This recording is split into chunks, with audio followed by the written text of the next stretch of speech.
אוקיי, תודה שלמה.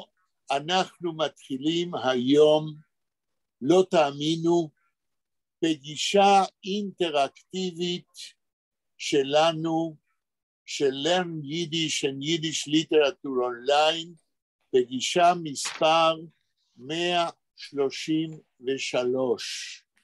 זה כבר השנה השלישית שאנחנו מקיימים את הפגישות האלה פעמיים בשבוע, כל פעם שעה וחצי, ומקליטים את הפגישות ביוטיוב, וכל אדם בעולם יכול להיכנס וללמוד או לשמוע מה אנחנו עושים.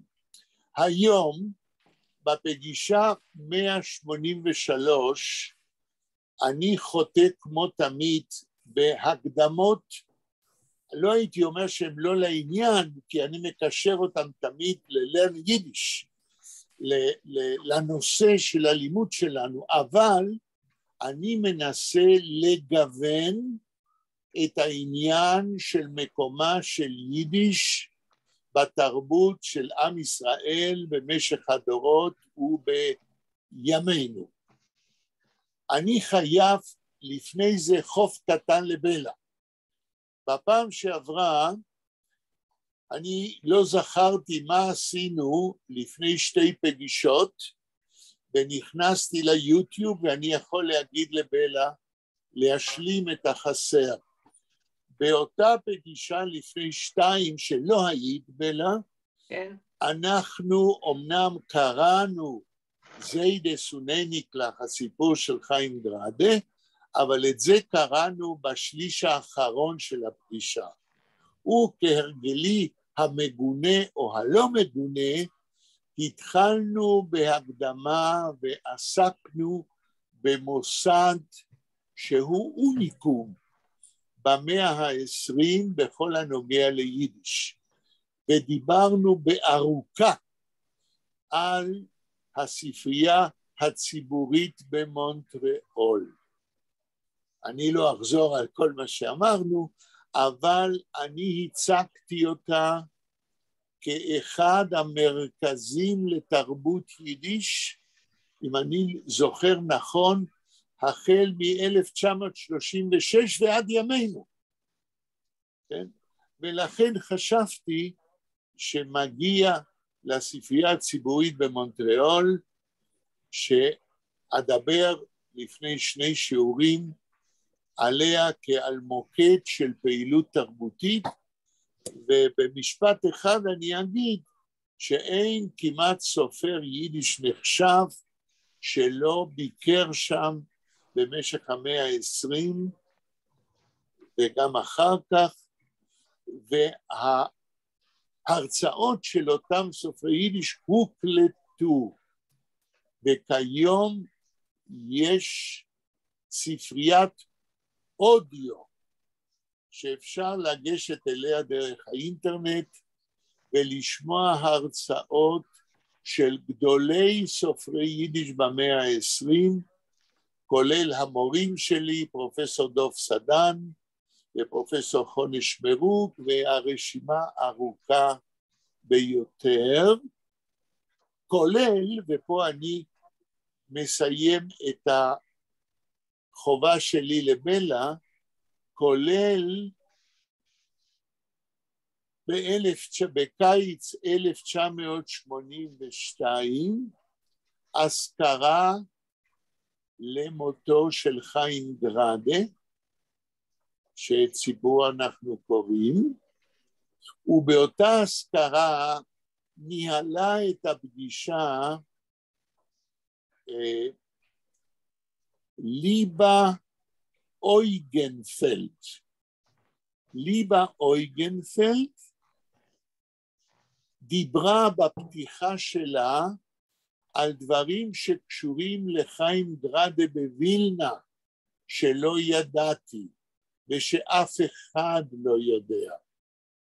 ליבה אויגנפלד היא ביתו של ישראל מהרשק, שבלה הייתה כה נחמדה וחיפשה את הביוגרפיה שלו כמורה ליידיש בפולין בין שתי מלחמות העולם, והוא היה מורה של חיים גרדה, כשחיים גרדה היה בן 7 או 8, ולמד בבית ספר בשם אחיעבר, כנראה לילדים יתומים, אם כי הייתה לו אמא והיה לו אבא, אבל בגלל המצוקה הכספית בווילנה של האמא, שחיה בנפרד מן האבא, כן? אז היא מסרה אותו לאותו מוסד. וכאשר בלה שלחה לי את הביוגרפיה של ישראל מהרש"ק, וקראתי בה, צץ רעיון במוחי, ואני עדיין עונה לבלה. מי שלא יודע מקבוצת הלימוד שלנו בזום, אני מודיע עכשיו, אחרי שיחה עם בלה היום בבוקר, או אחרי צהריים, הרי בלה עומדת לכתוב דוקטורט על נושא שקשור לדברים שאנחנו עוסקים בהם. היא עומדת לכתוב דוקטורט, אם אני מדייק, על בתי ספר ביידיש, בברית המועצות ובפולין בין שתי מלחמות העולם. עד כמה שאני יודע, אין דוקטורט כזה. יש פה ושם ניסיונות חלקיים ביותר שלא מצטרפים לנושא המדהים הזה של בתי ספר ביידיש בין שתי מלחמות העולם. אני אגלה לכם סוד במרכאות. הבוקר, כשחשבתי על הדוקטורט של בלה, אני הגעתי למסקנה, אתם לא תאמינו, שאפילו אני והזום הזה, אנחנו תוצאה ישירה או בלתי ישירה של הדוקטורט שבלה תכתוב על בתי ספר ביידיש ברוסיה ובפולין בין שתי מלחמות העולם. וכל כך למה? מכיוון מוריי בבית הספר היסודי והתיכון והסמינרים למורים בבואנוס איירס, שבהם קיבלתי תעודה של מורה לבית ספר יסודי יהודי ומורה לתיכון יהודי, מוריי היו בחלקם הגדול, מה שאנחנו רואים ביידיש, אביטוריינטים, כאלה שגמרו ללמוד להיות מורים בווילנה ובמזרח אירופה, ומהם אני ירשתי את היחס ובחלקו את הידע במדעי היהדות. ולכן אני אומר שמה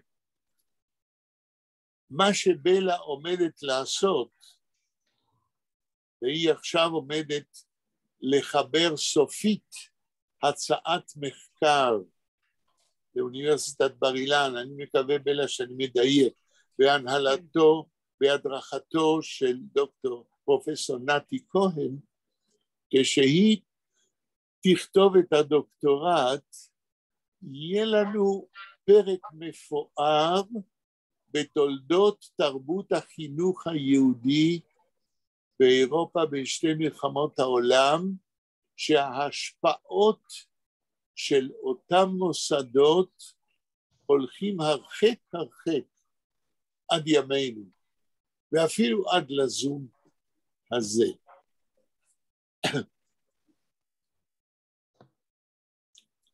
טוב,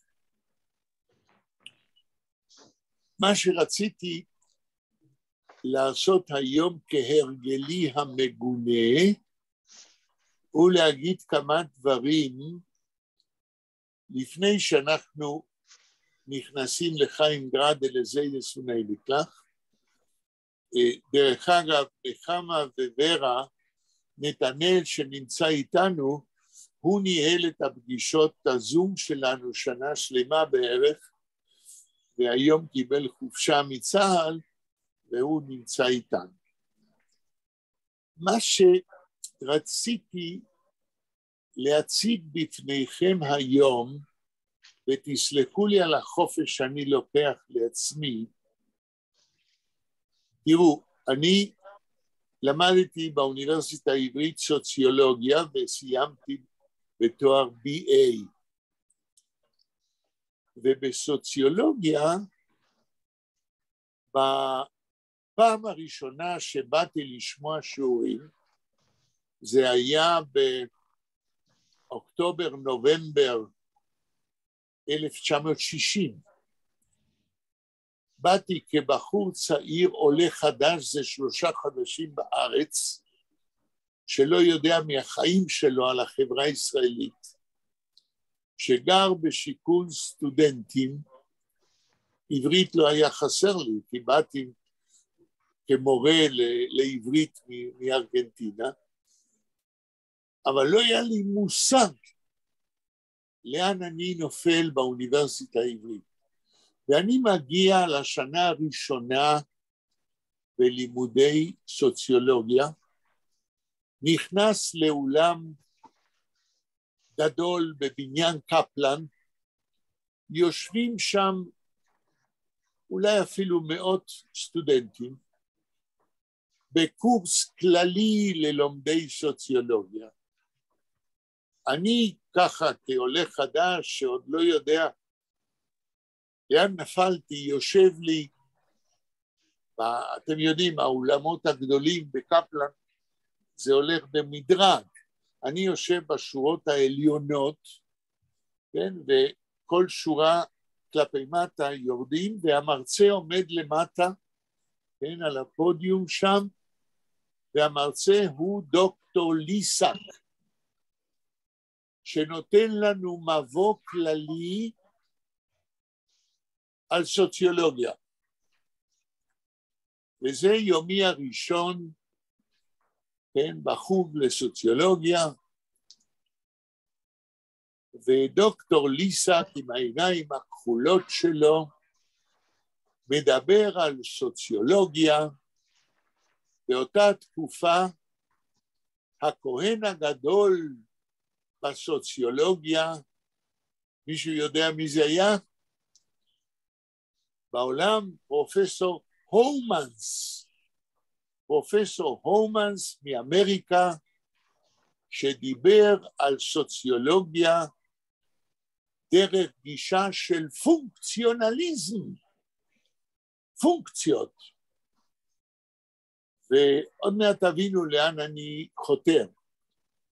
ודוקטור ליסק, ודאי הוא היה אז כבן 40, 1960, שואל את קהל המאות שיושבים בקורס הכללי, מי אתם חושבים או מה אתם חושבים הוא הגורם הכי חשוב בחברה? ואני תמים שכמוני מרים יד. אתם מבינים איזו חוצפה, יושבים שם בקהל,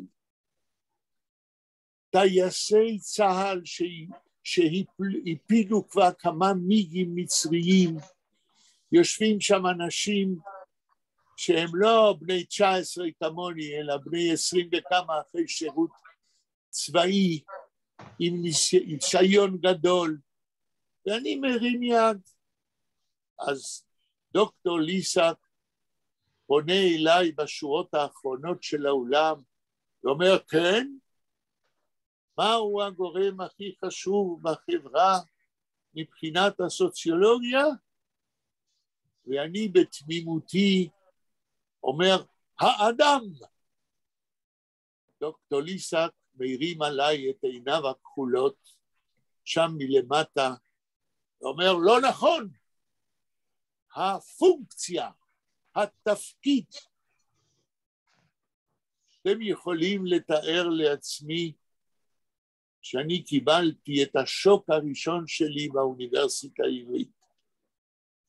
חשבתי בליבי, חברה המתפקדת תלויה בפונקציות ולא באדם שממלא אותם.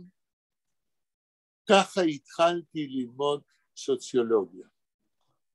ובאמת, כיום כשאנחנו כבר נמצאים 60 וכמה שנים אחרי ההרצאה הזאת, אנחנו רואים בחברה הישראלית ממלאים המון פונקציות בני אדם, אבל ברגע שהם מתנהגים לא כבני אדם, החברה כושלת והולכת לבחירות פעם רביעית ופעם חמישית. והשאלה הגדולה היא, האם באמת מה שחשוב בחברה זה הפונקציות או השילוב בין איזה מין אדם, כן, ממלא פונקציה מסוימת. למה אני מתחיל לדבר ככה על מה שאני רוצה להגיד? ואני אגיד, לפני שנגיע לגראדה, זה יהיה בסוף השעה וחצי, אני החלטתי שכמי שגמר סוציולוגיה עם תואר BA, אני רוצה במסגרת של Learn Yiddish Online שלנו, אני רוצה להפוך את עצמי לאובייקט מחקר, ואני רוצה לבדוק בזיכרונותיי, ברגע שעליתי ארצה, מה קרה איתי ב10 השנים הראשונות כסטודנט, ואיזה תפקיד היה ליידיש, לאותו מטען שהבאתי מהגולה, כמורה ליידיש, כמישהו שידע יידיש מהבית, מה קרה איתי בחברה הישראלית בירושלים, דרך הפרנסות כסטודנט שהיו לי בשנות ה-60, ומה היה מקומה של יידיש בפרנסות האלה. לשלום אני מבקש לא לגלות, אבל לפני שהתחלנו להקליט, אני שאלתי אותו ואני שואל אתכם, כמה פרנסות שלי כסטודנט אתם חושבים שהיו לי בשנות ה-60, ב10 השנים הראשונות? נתנאל, תנחש. היום יכול להיות הרבה, אבל אני לא יודע מה הלך בשנות ה-60 במקצועות לסטודנטים. לכן אני אומר, תנחש. 6, 7. אוקיי. בלה, מה את אומרת? 10. 10. נחמה, כמה פרנסות את מנחשת היו לי בשנות ה-60, ב10 השנים הראשונות כסטודנט? Ich darf sagen, als ich habe nicht verstanden, dass alles, was ihr hat gerät. Oh, weil das ist ausgegeben auf Ivrit.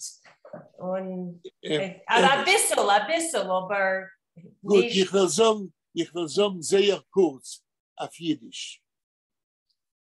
Also wie wir vernehmen sagt mit Learn Yiddish Online, will ich machen Proof und verwandeln sich allein wie ein Objekt von soziologischer Forschung. במשך die ersten 10 Jahre von mein Sein in Jerusalem wie ein עולה חדש,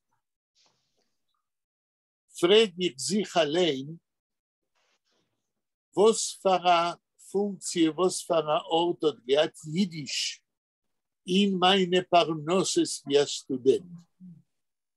Meine Frage ist, wie viel meint ihr, Nechama, ob ihr gehabt, wie viel Parnoses die ersten Senior von mein Sein wie Ole Hadash in Jerusalem. Meint das Geld, die Parnasse? Nicht das Geld, ich meine die verschiedene Parnasses.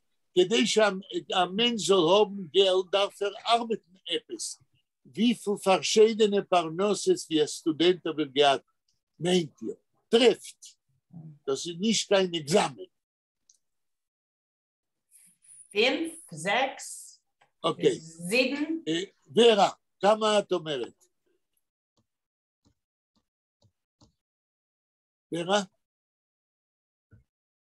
ורה שומעת? אין לי מושג, בכלל. אוקיי, את לא חייבת להגיד. שאלתי כבר את כולם, את שלמה שאלתי לפני שהקלמתי. המקסימום שאמרתי, נדמה לי זה היה 10.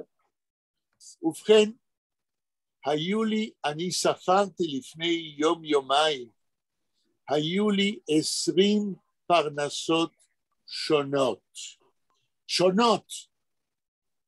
עכשיו, השאלה היא, איזה מקום היה ליידיש בפרנסות האלו? הרי אנחנו, הפגישות שלנו לומדים על יידיש, ואנחנו נדבר עכשיו, מה היה המקום של יידיש בשביל פרנסות של עולים חדשים כמוני בשנות ה-60. ובכן אני מתחיל. הפרנסה הראשונה שלי, מיד כשהגעתי לארץ, סיפרתי לכם שהגעתי לארץ עם $10 בכיס. זה כל הרכוש שלי. Ich habe jetzt $10 in Keschene, mit dem bin ich gekommen in Jerusalem.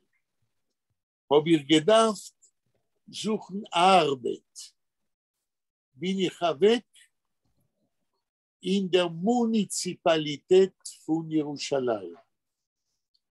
והעבודה הראשונה שלי הייתה במחלקת הביוב, in der Obtenung von Kanalisation in der Munizipalität von Jerusalem.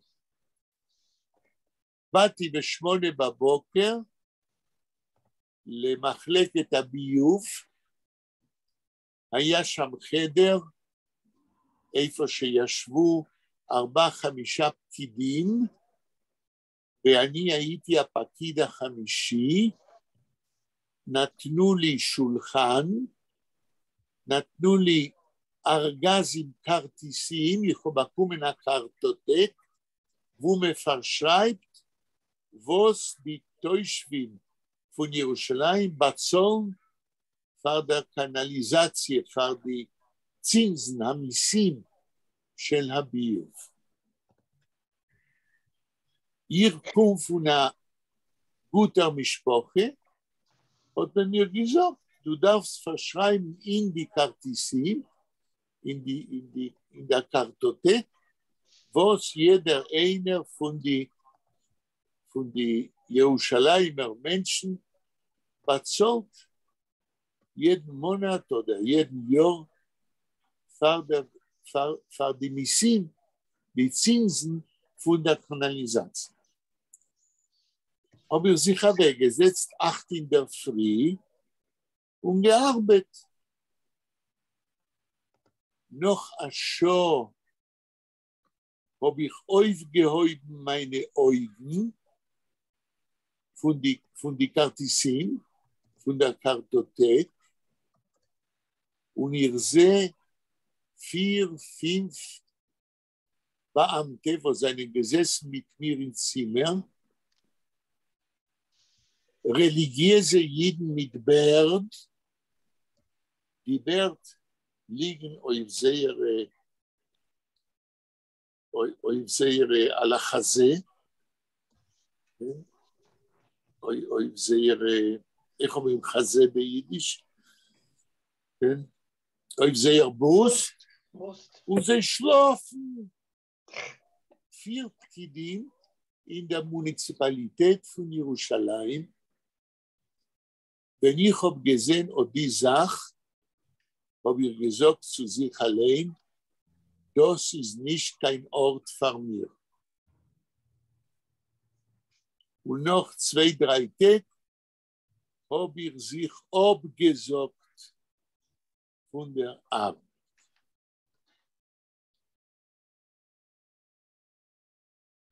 Die zweite Arbeit, was ich habe gekriegt, ihr werdet nicht glauben, wie ein Student von Soziologie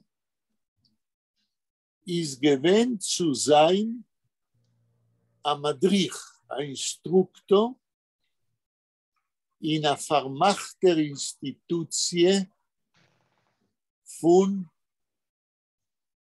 ילדים עבריינים. Wie wird mir gesagt auf Jiddisch? Kundassen. Nicht nur Kundassen. Jewish delinquents. Okay? Junge Delinquents, junge Avarianin von 6 Jahren bis 18. Verständlich habe ich vielleicht nicht, ich habe gearbeitet dort ein Jahr zu 2, vielleicht nicht erzählen dem ganzen Indien, aber euch dort ist nicht gewesen, keine Verbindung mit Jiddisch. Noch 2 Jahre arbeiten dort, habe ich ausgenutzt, die Arbeit in der Institution, was existiert bis heutzutage, זה מוסד אורה בדרך להדסה, כן? wo es einen gewinn interniert, Kinder bis der Alter von 18 Jahren, und ich habe gedacht, kommen in der Früh, 6 in der Früh, und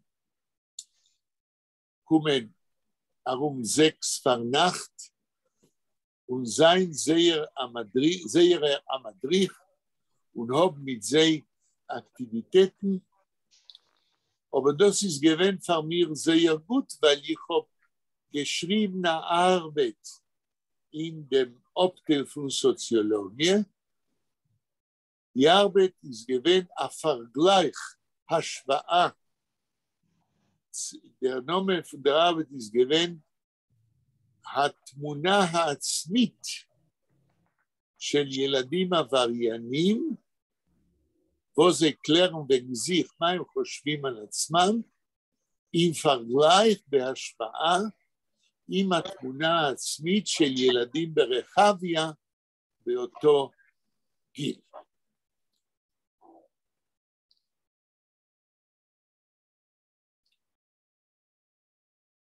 העבודה הבאה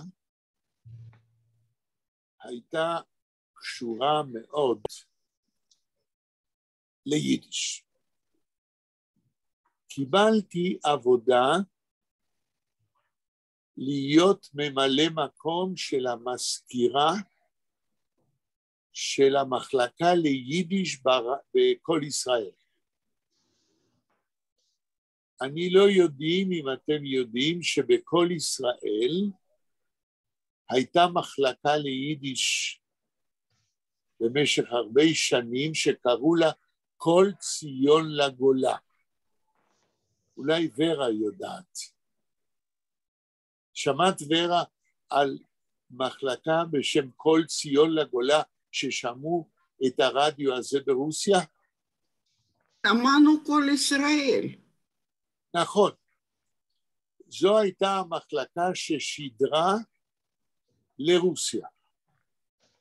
המנהל של המחלקה הזאת, כל ציון לגולה ברדיו של כל ישראל, היה הסופר ביידיש לייב רוחמן.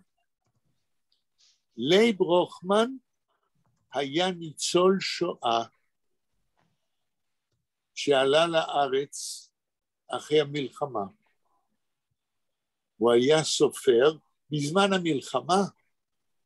הוא ביחד עם אשתו, וביחד עם הגיס שלו, אפרים שדלצקי, שהתחתן, אם אני לא טועה, עם האחות של אשתו, הם ניצלו על ידי זה שהם הסתתרו בכפר פולני, בבית של זונה פולניה, מאחורי קיר בנוי, ולא יצאו משם בימים, היו שם שנתיים אם אני לא טועה. עכשיו, כל ציון לגולה שידר ביידיש לרוסיה, ובגלל ידיעותיי ביידיש, כאשר המזכירה הרשמית יצאה לחל"ת, לחופש ללא תשלום לשנה, אני התקבלתי כמזכיר של המחלקה. וככה למדתי מה זה כל ישראל ומה התפקיד של יידיש בכל ציון לגולה.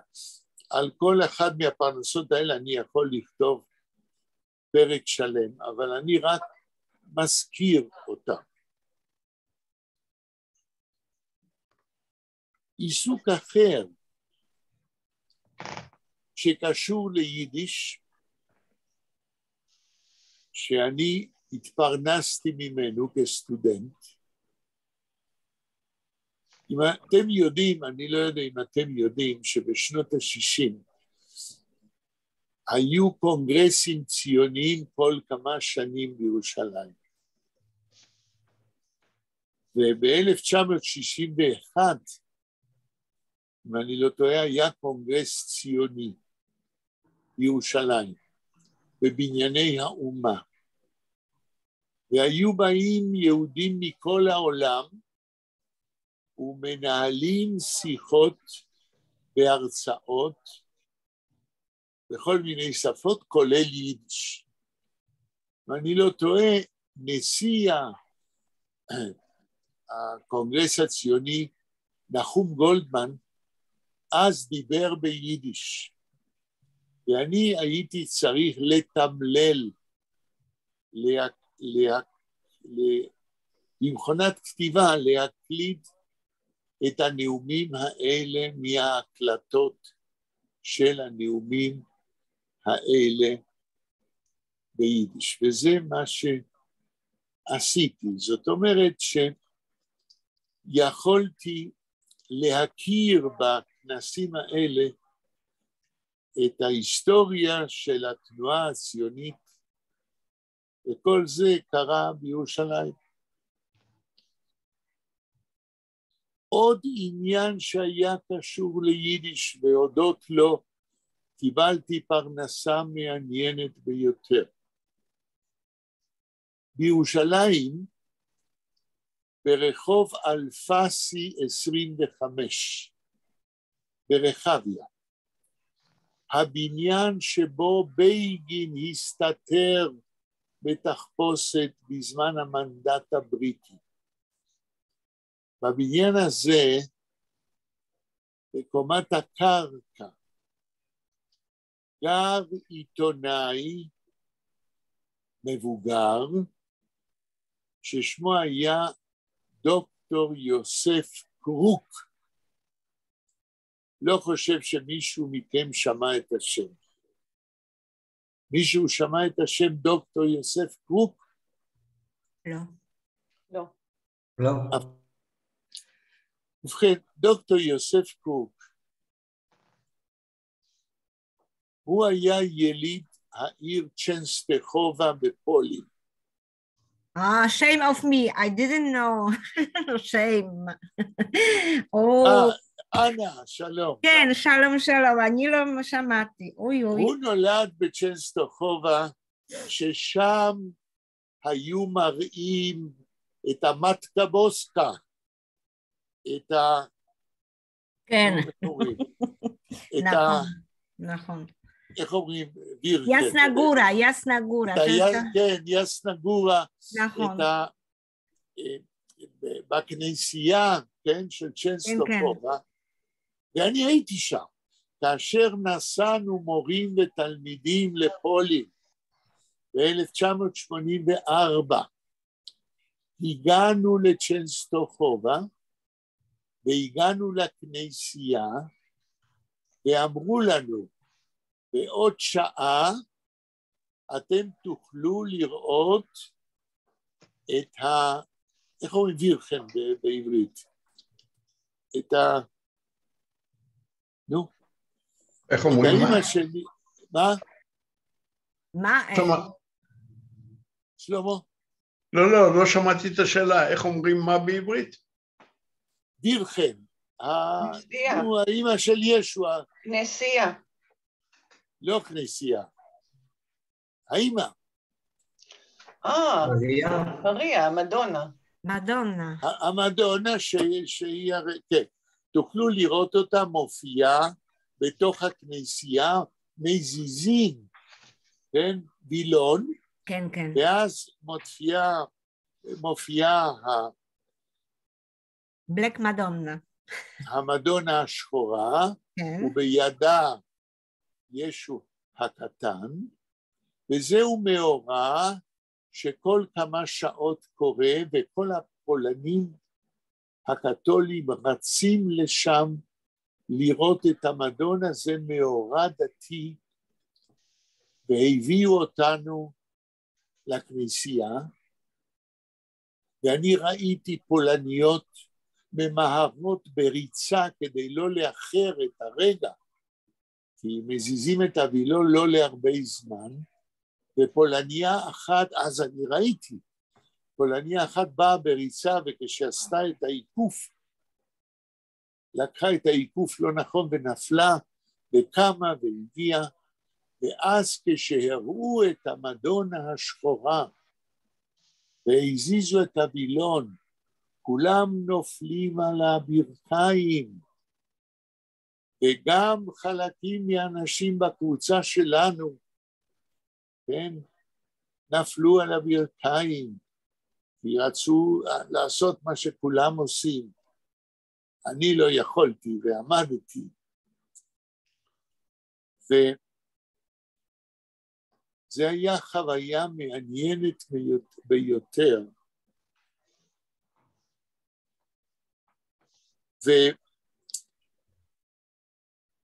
ודוקטור יוסף קוק, שנולד באותה עיר,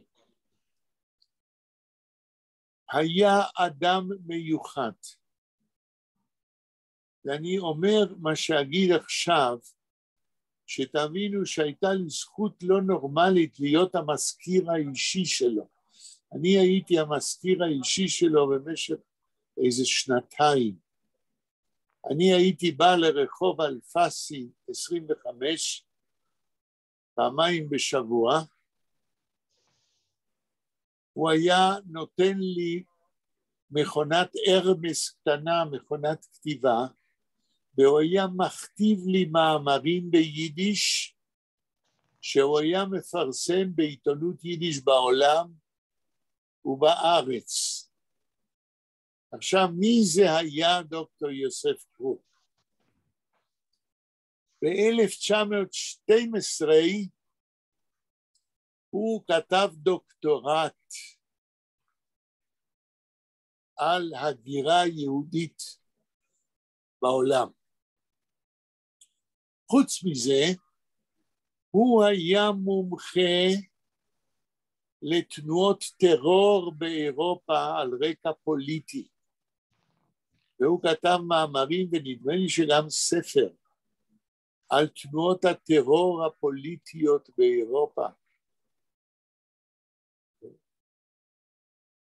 עד מלחמת העולם השנייה. אבל הדבר הכי מעניין,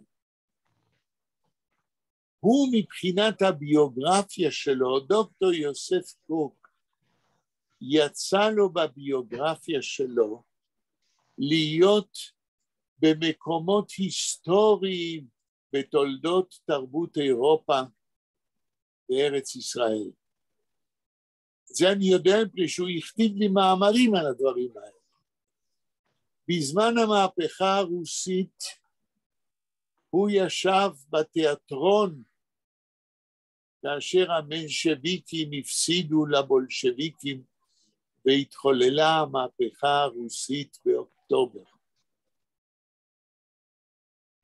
כאשר פרצה מלחמת העולם השנייה, הוא היה בוורשה, והוא נבחר ליודנראט הראשון בוורשה, כי הוא היה אישיות מוכרת בוורשה. אמנם אשתו, ראיה, שהייתה רופאה ממוסקבה, דחתה בו שהוא יצא מהעניין של היודנראט, וביודנראט השני הוא כבר לא היה.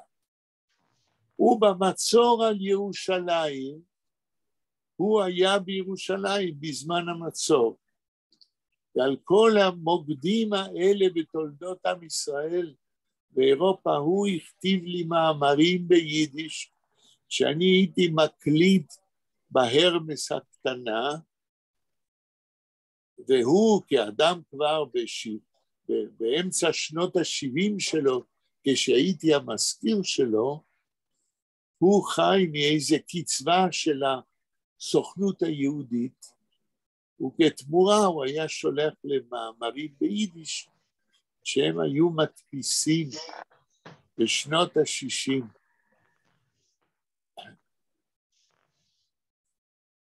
כן.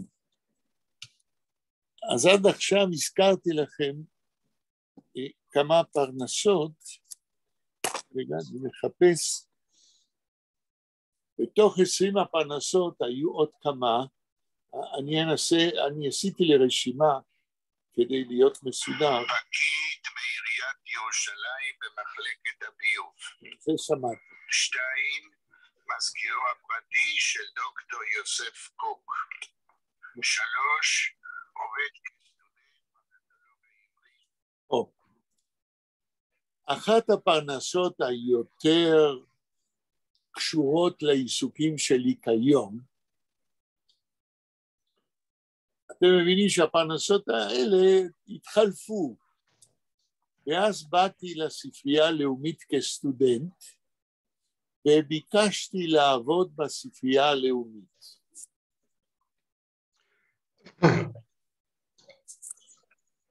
ובאתי לרעיון עם המזכירות של הספרייה הלאומית, וישבה שם גברת לא צעירה, חמורת סבר, שבחנה אותי למה אני רוצה לעבוד בספרייה ומה אני יודע בכלל. אמרתי לה מה שאמרתי לה, ואז היא אמרה לי, לך להתראיין עם מר פרץ תשבי בקטלוג העברי. בספרייה הלאומית אז היו מחלקות שונות לפי שפות, ועד היום הוא קיים הקטלוג העברי, איפה שרושמים ספרים שמגיעים לספרייה הלאומית באות העברית, מכל העולם, לא רק בארץ. הספרייה הלאומית היא ספרייה של העם היהודי, ומשנות ה-20 של המאה שעברה, כל ספר באות העברית, וזה כולל גם יידיש ולדינו, שמגיע לספרייה הלאומית, הוא נרשם בקטלוג. ולכן הקימו את הקטלוג העברי. ובכן, אני בא בערך ב-1962-3 לפרץ תשבי, מנהל הקטלוג העברי. פרץ תשבי איש נחמד ביותר, האח של פרופסור ישעיהו תשבי, שהיה פרופסור לקבלה ולחסידות באוניברסיטה העברית. פרץ תשבי מראיין אותי כדי לדעת אם הוא מקבל אותי כסטודנט, ומה אני אעשה בקטלוג העברי. קטלוג העברי עד היום, נדמה לי, אולם גדול, יושבים שם 5-6 עובדים, כל אחד והמומחיות שלו, יושב שם אדם שהוא מומחה לפילוסופיה, יושב שם אדם שהוא מומחה לספרות חרדית, הוא בעצמו יליד תימן, והוא חבר שלי עד היום. יושבת שם ניצולת גטו וילנה, שעוסקת ברישום ספרים בשפות לועזיות, אבל בעיקר בעברית וביידיש. ויושבים כל מיני אנשים שכל אחד יש לו מומחיות משלו. שואל אותי פרץ תשבי, מנהל הקטלוג, אתה רוצה להתקבל אצלנו לעבודה? תלמוד אתה יודע? ואני מתחיל לגמגם. כן, למדתי תלמוד קצת בסמינר למורים, במדרשה העברית בארגנטינה, אבל אני לא מומחה לתלמוד. הוא שואל אותי עוד כמה שאלות, ואומר, התקבלת, אתה תהיה ממונה על השיקסה שלנו. אני אומר לו, שיקסה? הכוונה הייתה שבקטלוג העברי היו איזה 5-6 מכונות כתיבה עבריות, והייתה רק מכונה לועזית אחת, וכולם קראו לה שיקסה, שהרי כשרושמים כרטיס לקטלוג בעולם הקריאה, לקטלוג איפה שרושמים איזה ספרים יש, אז לפעמים צריך גם מכונת כתיבה עם אותיות לועזיות, כדי להוסיף כותרות, תתי כותרות וכו'. הקטלוג הוא עברי, אבל בשמות של הספרים יש גם טקסטים לועזיים.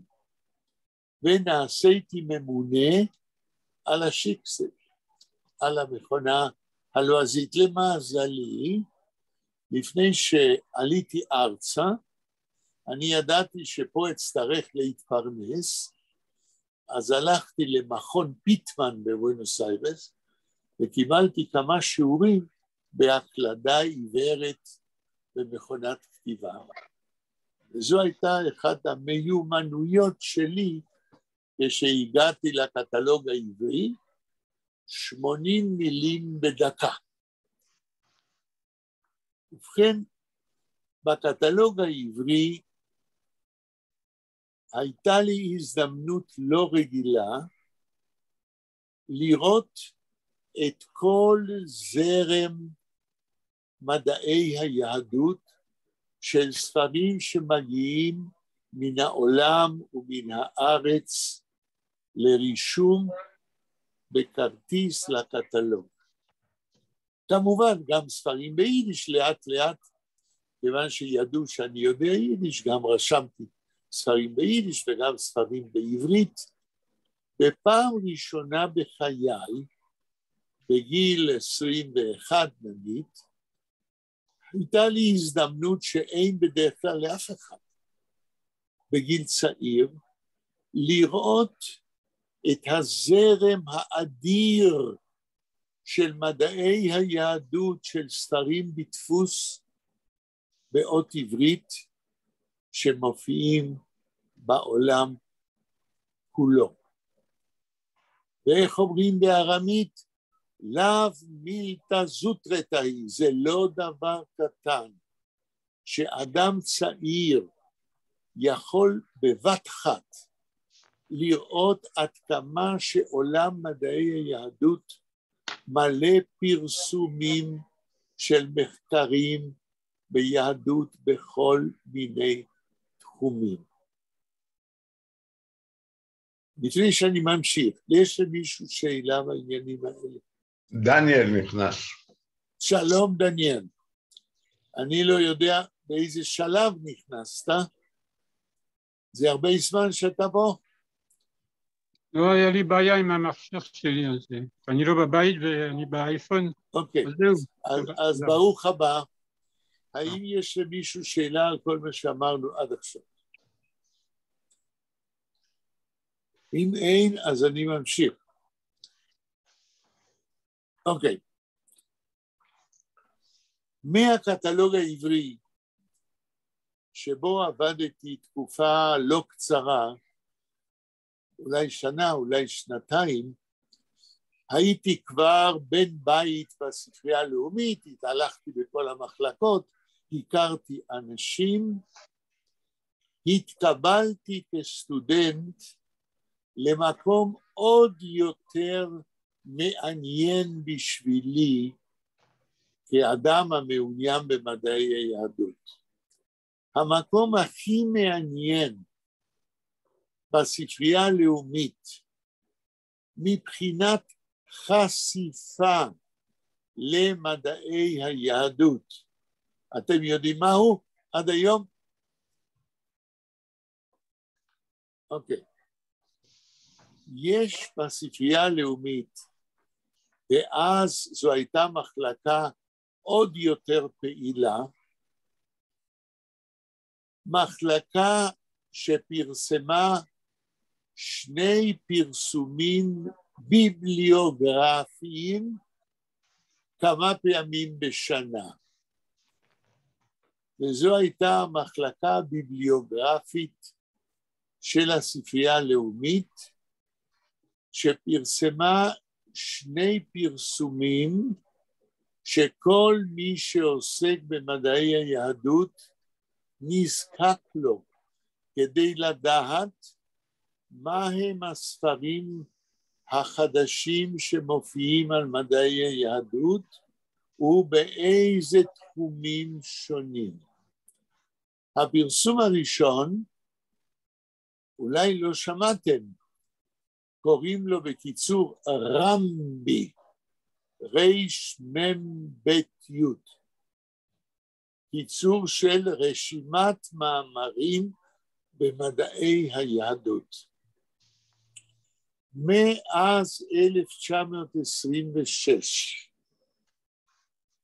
מוציאה הספרייה הלאומית כמה פעמים בשנה פרסום שנקרא רמבי, רשימת מאמרים במדעי היהדות, רשימה של כל המאמרים בתוך עיתונות יהודית שמופיעה בעולם בכל מיני שפות, לפי קטגוריות. הפרסום הזה, רמבי, מחולק לעשרות קטגוריות, למשל, ספרות עברית, ספרות יידיש, קבלה, חסידות, היסטוריה של עם, כל המחלקות האלה, במידה ויש מאמר באחת המחלקות האלה, שמופיע בעיתון מדעי, או אפילו לא מדעי, שמופיע בעולם, מופיע רישום של המאמר הזה. זאת אומרת, חוקרים במדעי יהדות, ברגע שהיו מקבלים את רמבי, יכלו להיות מעודכנים על מה כותבים בהיסטוריה של עם ישראל, על מה כותבים בחסידות, על מה כותבים בעשרות תחומים, בזמן האחרון בעיתונות העולמית. הפרסום השני שאותה מחלקה מפרסמת, זה פרסום בשם קריית ספר. פרסום כמה פעמים בשנה, מהם הספרים על מדעי יהדות שמופיעים בכל מיני שפות, כולל עברית ויידיש, בעולם. ספרים שמגיעים לספרייה הלאומית. אז תתארו לעצמכם שאני כסטודנט צעיר, בראשית שנות ה-20 שלו, חשוף לצונאמי של אינפורמציה על כל האגפים של מדעי היהדות. ומה אני צריך לעשות במחלקה הזאת? אני צריך לקחת ספר ביד, שהופיע לא חשוב איפה, תוך 20 דקות, שהרי מופיעים אלפי ספרים, ואנחנו צריכים לתאר את הספרים האלה כמה שיותר מהר, כדי שיהיה תיאור שמופיע אחר כך בכתב עת. אני לוקח ספר, מסתכל על התוכן שלו, מסתכל על הביבליוגרפיה שלו, מסתכל על הכותרת שלו, מחליט לאיזה מחלקה במדעי יהדות הוא שייך, מעיף מבט לתוך הספר, הוא מתאר על מה כתוב בו.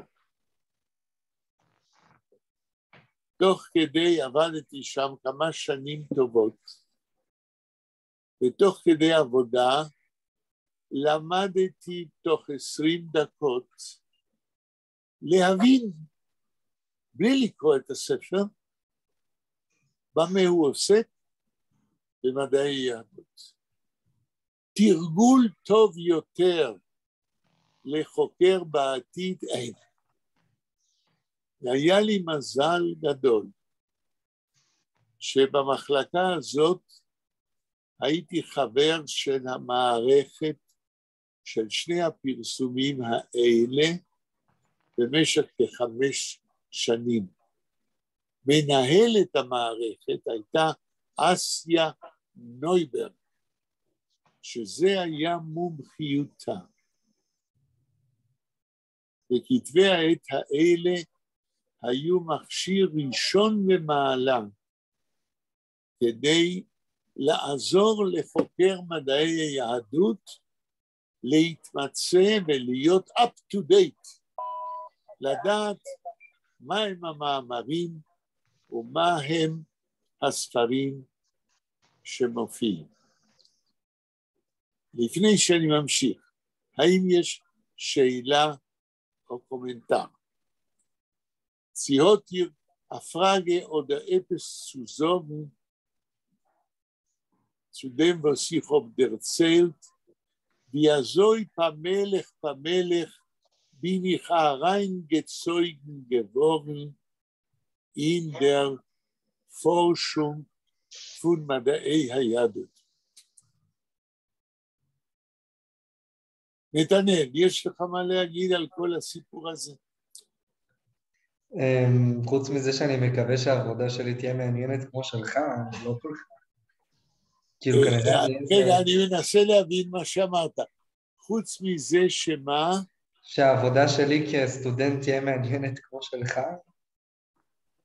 תודה. אני חושב שמסרתי את המסר. תנסו, אם אתם סטודנטים, לקבל עבודות שמקרבות אתכם לאט לאט למה שאתם רוצים באמת לעשות כשתהיו גדולים. אלה מכם שכבר גדולים, אולי מה שאני מספר יכול לעזור לכם לדעת במה אפשר להיעזר בתחום של יידיש ומדעי היהדות בכלל. בלה, יש לך מה להגיד?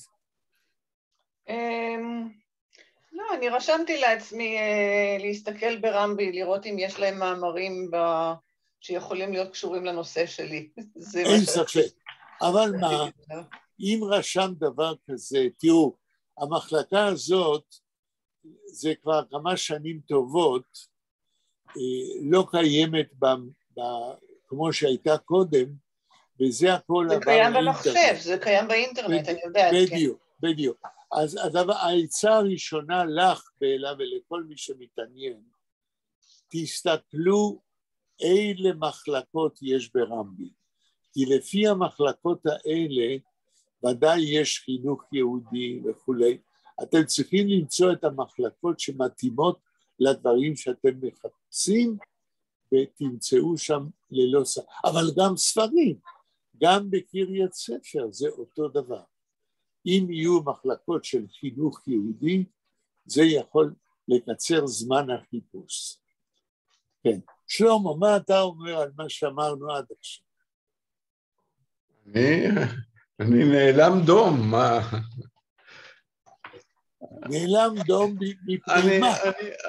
תשמע, אני הלכתי בנתיב לגמרי אחר, אינני חושב שפחות מעניין. אני נהניתי מאוד מהדברים שעשיתי, ועד היום אני מתרפק עליהם בחיבה. כן. מה המסלול האחר שאתה אומר אחר? אני הייתי אחראי על, זאת אומרת, הייתי בתחילה עורך הפרסומים של בנק ישראל, אבל אחר כך הייתי אחראי על הנפקת המטבע, זאת אומרת, הנפקת השטרות והמטבעות. ואני הייתי אחראי על ייצור השטרות, על העיצוב שלהם, על הייצור של השטרות, וגם על העיצוב והייצור של המטבעות. דרך אגב, גם על הדברים האלה, נדמה לי יכולת למצוא דברים בקריית ספר וברמב"ם. אני סתם הערה מיצא. אני חושב שההערה, צר לי לומר לך שההערה הזאת איננה נכונה, משום שהדברים שקשורים בייצור כסף הם כל כך סודיים, שהתורה שלהם עוברת מפה לאוזן ואיננה נכתבת. יפה, טוב לשמוע.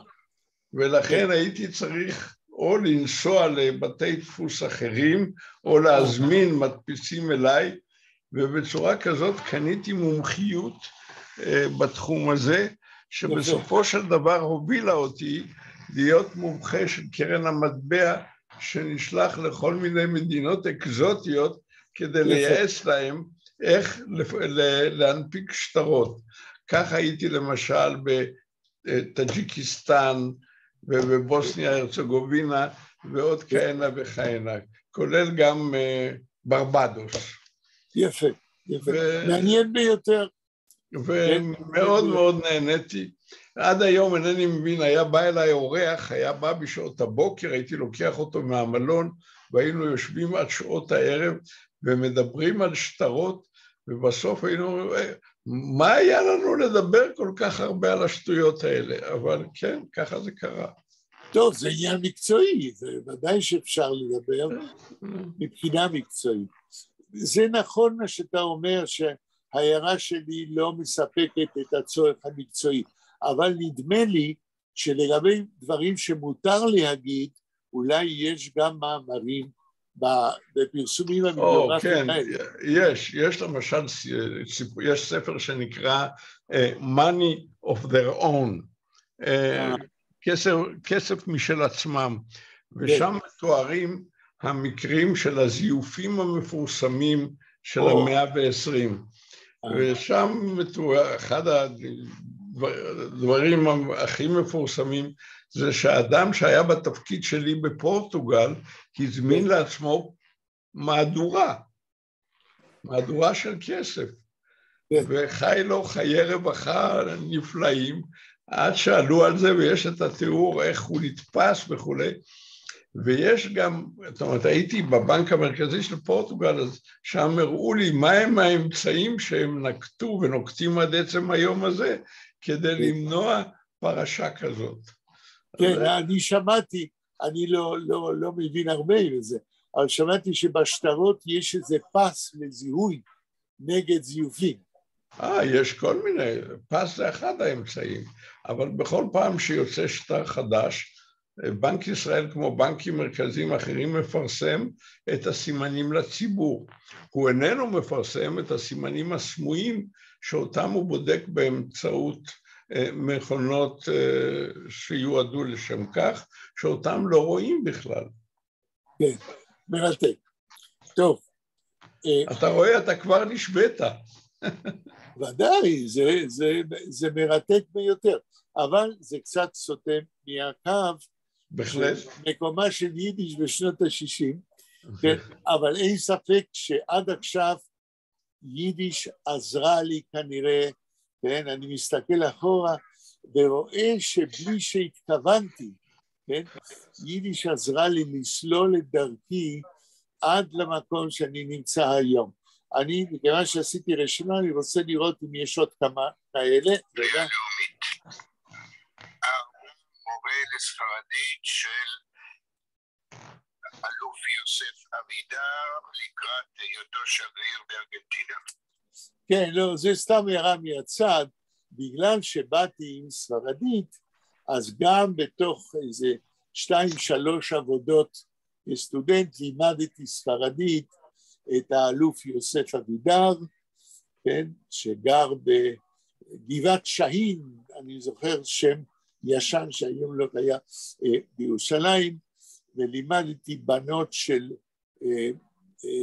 מי שהיה שגריר אחריו, כן, גם כן בארגנטינה, ואפילו לימדתי ספרדית לדוקטור שאול אש, שאחר כך היה מורה שלי ביהדות זמננו, אבל הוא בראשית שנות ה-60 נסע לארגנטינה עם פרופסור מוישה דייוויס, כאשר ייסדו את המכון למדעי יהדות, והם נסעו לארגנטינה כדי לייסד שם מגמה של חקר יהדות ארגנטינה, כי יהודי ארגנטינה לא כל כך רצו לחקור את עצמם, לא היה להם מודעות, והם היו הראשונים שבאו לארגנטינה לנסות לקדם את המחקר של יהודי ארגנטינה ואת תולדותיהם שם. רגע. עבודה כעיתונאי במחלקת ארגנטינה של הקרן הקיימת לישראל. 6. מזכיר מפעל מנדלה. טוב. בקרן הקיימת לישראל, כן, אני מצאתי כסטודנט שוב עבודה בתרגום מאמרים בשביל הפרופגנדה שלהם על הקרן הקיימת, אבל לא זה החשוב, החשוב הוא שהייתי עובד בבנייני, איך קראו לזה, הבניינים הלאומיים, שם ברחוב קינג ג'ורג', ואז הכרתי לפני ולפנים את המחלקות ואת האנשים, וזה נתן לי איזושהי הרגשה שאם רציתי ויכולתי, יכולתי לעת מצוא למצוא פה ושם עבודות חלקיות. אחת מהן, לא תאמינו, כאשר ב-1960 ומשהו הייתה מחלקה בסוכנות, כן? הייתה מחלקה שפרסמה כתב עת ביידיש בשם פולק וציון. מישהו שמע על כתב עת כזה? לא. כן? אף אחד לא שמע על כתב עת בשם פולק וציון? לא. מטעם ההסתדרות הציונית? לא. העיתון הזה הופיע במשך עשרות בשנים מטעם ההסתדרות הציונית, והמערכת הייתה, איך קראו לזה, הבניינים הלאומיים האלה בקינג ג'ורג', המוסדות הלאומיים. המוסדות הלאומיים, ובמקרה או שלא במקרה, דודה עליזה, אחות אמי, הייתה המזכירה במשך שנים, ופעם אחת כשהיא נסעה לשנה, אני מילאתי את מקומה, ומכיוון שזה היה כתב עת שהופיע ביידיש, והוא הופיע כל כמה חודשים, אז הייתה לי ההזדמנות להכיר עיתונאים שהיו באים לשם למסור את המאמרים שלהם, בעניינים של העם היהודי. ולאט לאט גם רכשתי מיומנות של עריכה ושל הקלדת מאמרים ביידיש. למה אני אומר לכם את כל זה? כי בסופו של דבר אני הגעתי ב-1964 כסטודנט בחוג ליידיש להיות מזכיר של מפעל מנדלה. אולי הזכרתי אותו פה ושם. מפעל מנדלה זה היה מפעל מחקר בעל פרטנזיות ענקיות. זה היה מפעל מחקר שהתקיים במשך 10 שנים. ייסדו אותו, המייסדים היו פרופסור דוב סדן, פרופסור שמואל ורסס מספרות עברית, ופרופסור חונש מאוק מספרות יידיש, והמטרה של מפעל מנדלה, מטעם המכון למדעי יהדות באוניברסיטה העברית, היה המטרה לפרסם 12 כרכים של כל כתבי מנדלה מוכר ספרים ביידיש ובעברית. פעם ראשונה כל כתבי מנדלה בשתי השפות. עד 1964 לא היה קיים אפילו מחשבה כזאת. פעם אמרתי לכם שבחקר מנדלה מוכר ספרים, שהתקיים במשך עשרות בשנים, במאה ה-20, כל חוקר חקר אותו לפי שפה נפרדת. מי שחקר את מנדלה בעברית, חקר אותו רק בעברית. מי שחקר אותו ביידיש, חקר אותו רק ביידיש. פרופסור סדן, פרופסור ורסס ופרופסור שמרוק החליטו שזהו ברבריזם, שאסור שהאוניברסיטה העברית תרשה דבר כזה. מנדלה מוכר ספרים היה סופר דו-לשוני, וכתביו בשתי השפות הם יצירה אחת מסופר אחד, וזה נובע ממקור אחד, מתרבותו הדו-לשוני של העם היהודי.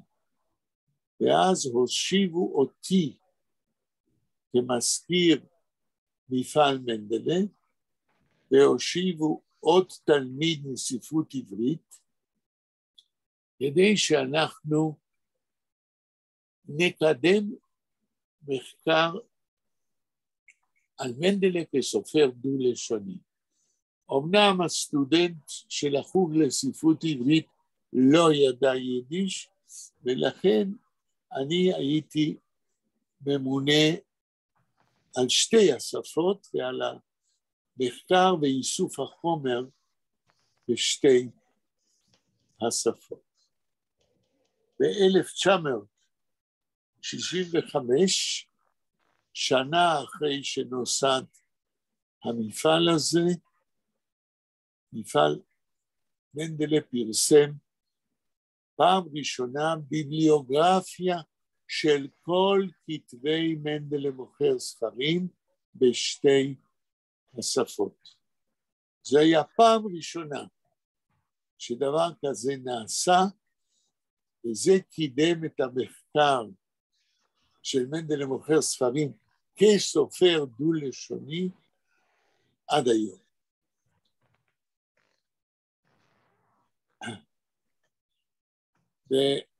ועבודתי שם המשיכה עד 1974. והרבה למדתי מהעבודה הזאת, והרבה למדתי בכל מה שנוגע בכלל לחקר ספרות יידיש וספרות עברית. זאת אומרת, אפשר להגיד בסיכום לעניין הזה, שבמדינת ישראל רק ב-1964-65 בשלה התודעה שסופרים דו-לשוניים צריכים לחקור אותם בשתי השפות שלהם. עד אז הקומפרטמנטליזציה, ההבדל, החלוקה בין עברית ליידיש לא אפשרה להבין שהתרבות היהודית היא תרבות דו-לשונית אצל היהודים האשכנזים, ואם רוצים לחקור אותה צריך לחקור אותה בשתי השפות כאחת. האם יש שאלות, תגובות?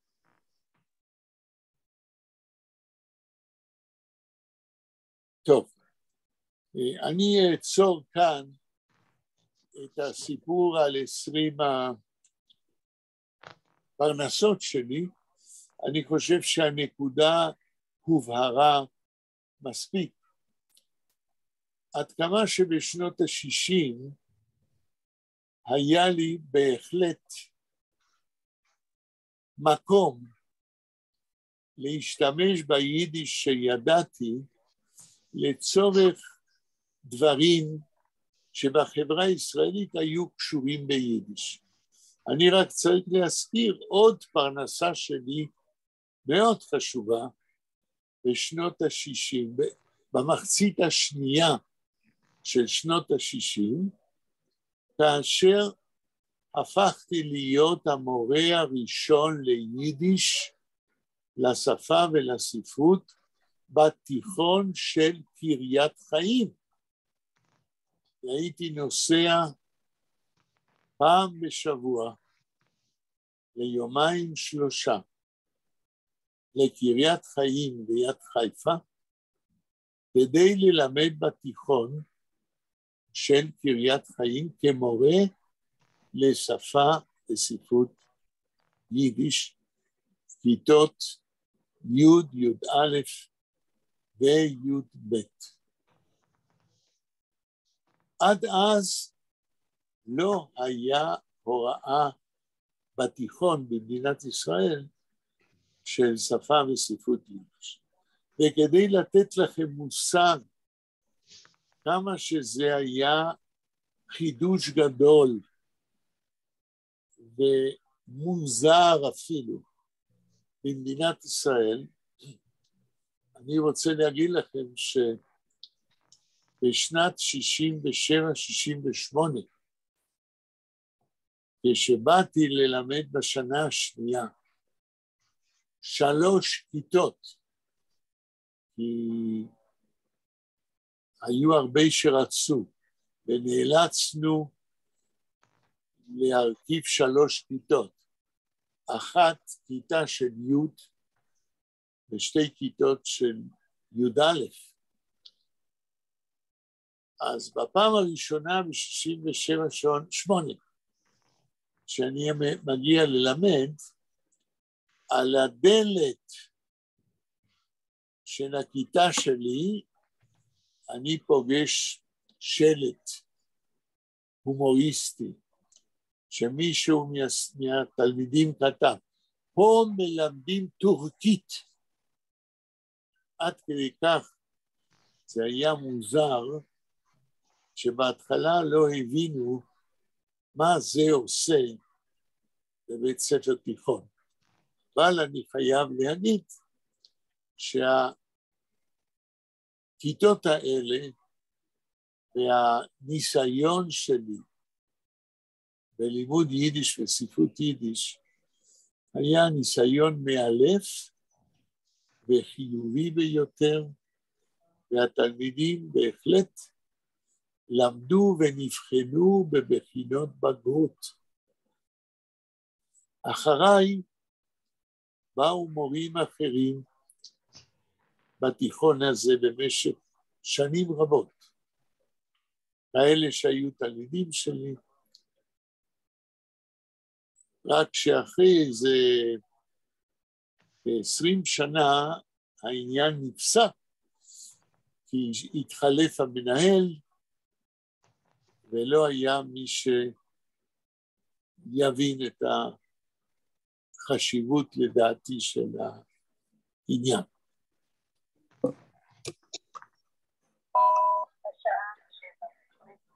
אוי, אני לא התכוונתי להמשיך עד הסוף, נשארו לנו 8 דקות, וכאן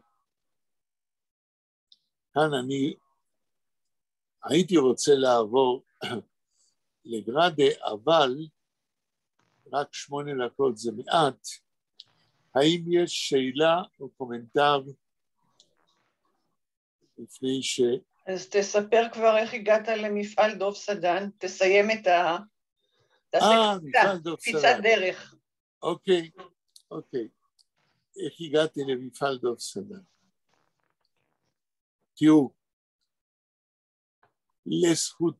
לזכותם של פרופסור סדן, שהוא היה אז, ב-1964, הבכיר במורים באוניברסיטה העברית. פרופסור שמרוק היה דוקטור ומורה בחוג ליידיש, שדוב סדן היה ראש החוג. ורסס, פרופסור ורסס, היה פרופסור בספרות עברית, אמנם יליד וילנה, שידע טוב יידיש.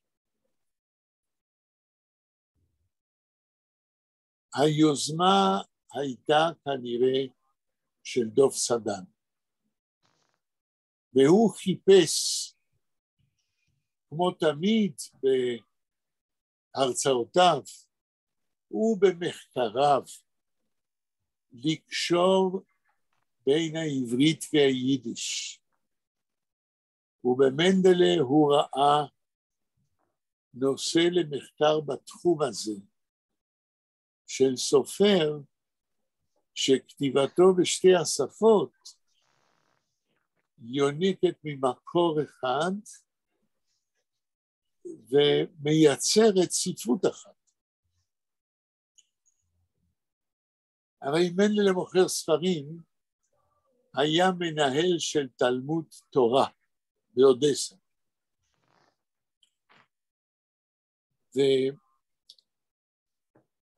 וסדן כתב על מנדלה, והוא זה שהעמיד את ורסס ואת שמרוק בראש הפרויקט הזה, כאשר הוא בעצמו